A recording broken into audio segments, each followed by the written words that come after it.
1851, in what is now known as Iraq, archaeologist and explorer Sir Austin Henry Layard discovered a library with 22,000 tablets containing what we know to be the earliest writings on Earth. The writings date back to over 6,000 years ago when the region was known as Mesopotamia, Sumer, and Babylon. Amongst these vast writings is a story which mirrors the book of Genesis in the Bible.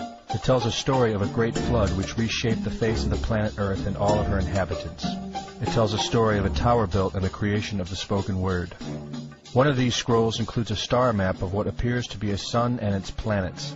The writings include detailed descriptions and maps of our solar system matching what we know today and beyond. It includes a 10th planet in an orbit between Mars and Jupiter. It is written that the 10th planet Nibiru was thrust into our solar system and collided with the planet Tiamat. The remaining bulk of Tiamat over time became Eridu, the Earth as we know it, and the rest of her became the asteroid belt. In retrograde to the other 9 planets, Nibiru took orbit around our Sun in a long ecliptic or apogee. Lasting 3,600 years, it passes between Mars and Jupiter. In recent years, based on the patterns of our known solar system, astronomers have been looking for a planet with this same orbit. In search of this planet, they discovered the planet Pluto. The search continues. According to the ancient texts, this detailed information was given to them by the Anunnaki, or those who from heaven to earth came. They described the Anunnaki as a reptilian race of gods which came to the earth in fiery ships from their home planet of Nibiru, the 10th planet. It is written that these Anunnaki came to the earth to mine gold and other elements to serve in protecting the atmosphere of their distant home planet. After a workers' revolt, the Anunnaki rulers began to genetically alter Cro-Magnon man to create a slave race, resulting in the human race. It was said that we were created by the gods in clay vessels. It is written that man was forbidden to depict the Anunnaki in their actual form. Just prior to the Great Flood, the bulk of the Anunnaki would return home, leaving numbers of them behind to watch over the earth. Anu was king. Assigned to Anu to heed his instructions, 300 in the heavens he stationed as a god, the ways of earth to define from the heaven, and on earth 600 he made reside, after he all their instructions had ordered. To the Anunnaki of heaven and of earth he allotted their assignments. This story of reptilian gods from the heavens creating man is not at all uncommon. It in fact can be found in most every region of our planet. In Japan, emperors claim descent from dragon gods who came from the sky. Australian Aborigines teach of a reptilian race which lives underneath the earth and governs over men. They believe they are descendants of a race of dragon humans. China teaches the serpent queen Nukua interbred with man. India calls these reptilian gods Nagas and claim they seeded their royal families. Throughout the Middle East, it is believed a serpent race created man. The book of Genesis tells of giants who came from the heavens to breed with the daughters of man. They are called the Nephilim. In Africa, they call them Chitari, children of the serpent. The royal kings of Africa claim descent from serpent gods who came from the sky. In South America, the Mayans teach that their ancestors were the people of the serpent. The Aztecs were said to be created by a serpent woman. In America, the Hopi Indians believe sky gods came to earth to breed with their women and refer to them as their snake brothers.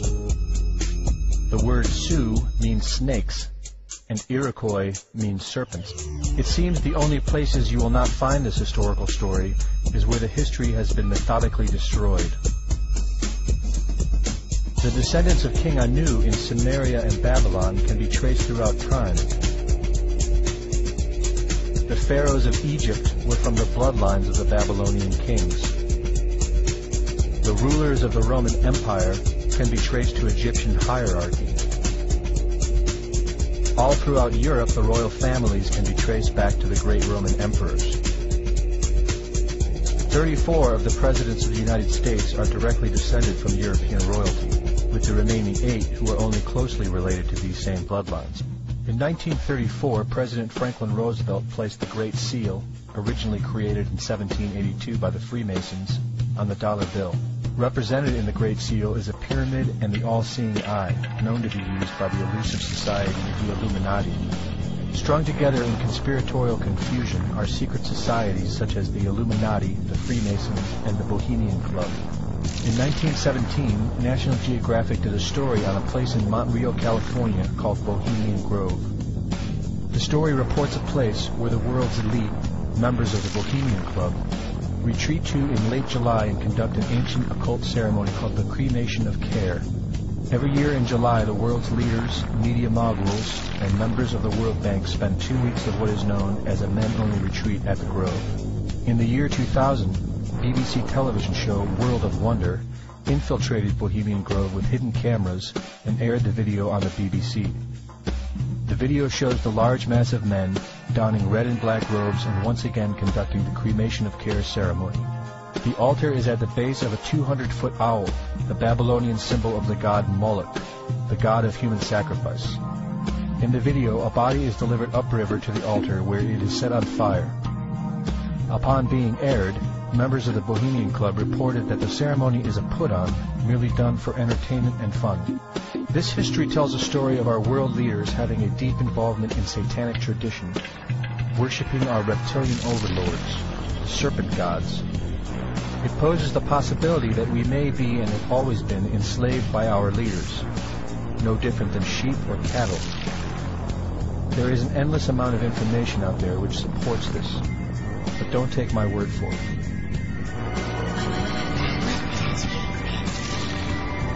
Well, son, a funny thing about regret is that it's better to regret something you have done than to regret something you haven't done. By the way, if you see your mom this weekend, be sure and tell her, Satan! Satan! Satan!